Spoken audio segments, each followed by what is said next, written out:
Hello বন্ধুরা, আমি সুস্মিতা। আজকে চলে এসেছি আবারও একটা নতুন ভিডিও নিয়ে। আজকে তোমাদের কাছে আমি গল্প করব গুরু পূর্ণিমা নিয়ে। গুরু পূর্ণিমা নিয়ে অনেক মজাদার আলোচনা করব এবং গুরু পূর্ণিমা ও বুদ্ধ পূর্ণিমা অনেকেই আমরা ভাবি এক, তো সেটাই আলোচনা করব। তো চলো বন্ধুরা, গুরু পূর্ণিমা ও বুদ্ধ পূর্ণিমা দুটো উৎসবই কিন্তু একদমই আলাদা। বুদ্ধ পূর্ণিমায় ভগবান বুদ্ধের জন্ম, জ্ঞানার্জন এবং মুক্তির প্রতীক। এটি বৈশাখ মাসের পূর্ণিমা তিথিতে পালিত হয়। মূল উদ্দেশ্য হল বুদ্ধের জীবন এবং শিক্ষা স্মরণ করা। গুরু পূর্ণিমার নাম কি? হিন্দু পঞ্জিকা অনুসারে আষাঢ় মাসে মানে জুন জুলাই পূর্ণিমা তিথিতে মানে পূর্ণিমাতে এটি পালিত হয়। এটি ব্যাস পূর্ণিমা নামেও পরিচিত, কারণ এটি মহাভারত রচনাকারী এবং বেদ সংকলনকারী ঋষি বেদব্যাসের জন্মদিন। গুরু পূর্ণিমার তাৎপর্য কী?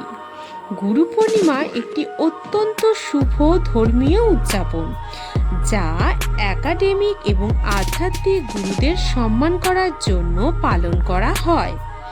উত্তরপ্রদেশে সারনাথে প্রথম 5 জন শিষ্যের কাছে গৌতম বুদ্ধের প্রথম ধর্মোপদেশকে স্বীকৃতি দেওয়ার জন্য এই উৎসব উদযাপিত করা হয়।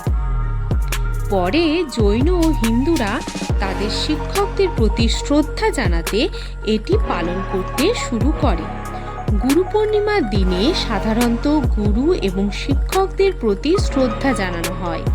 এই দিনে নারায়ণ ঠাকুরের পূজা করা হয়, কারণ তিনি আদি গুরু বা প্রথম গুরু হিসাবে বিবেচিত হন। কেউ কেউ মনে করেন এই দিনে বেদব্যাস, যিনি মহাভারত লিখেছিলেন, তিনি জন্মগ্রহণ করেছিলেন, যিনি বিষ্ণুর অবতার ছিলেন, তাই এই দিনে বিষ্ণুর পূজা করা হয়। গুরু পূর্ণিমা হল শিক্ষক এবং পথপ্রদর্শকদের প্রতি শ্রদ্ধা জানানোর দিন। এই দিনে শিষ্যরা তাদের গুরুদের পূজা করে এবং তাদের আশীর্বাদ প্রার্থনা করে। হিন্দু বিশ্বাস অনুসারে এই দিনে মহর্ষি বেদব্যাস জন্মগ্রহণ করেছিলেন, যিনি ছিলেন শ্রী বিষ্ণুর অবতার এবং মহাভারতের রচয়িতা। গুরু পূর্ণিমায় কি খাওয়া যেতে পারে যারা পুজো করবে পূর্ণিমাতে? আলুর টুকরো, ভেষজ মাখন এবং টক ক্রিম দিয়ে সোনালি বাদামি করে বেক করা কিছু খাবার, তাজা পনিরের সাথে ভাপানো পালং শাক, এই সুস্বাদু খাবারের পরিপূরক হিসাবে সহজ মশলাদার ভাত, একটি ভালো প্রোটিন স্যুপ, চিনি এবং মাখন সমৃদ্ধ অন্যান্য খাবারের ভারসাম্য বজায় রাখা যেতে পারে। গুরু পূর্ণিমার সময় তৈরি বিশেষ রেসিপিগুলোর মধ্যে রয়েছে পঞ্চামৃত বা প্রসাদ, পুরি, ছোলে, লাড্ডু, বরফি, ক্ষীর, সুগন্ধি খিচুড়ি এবং হালুয়া।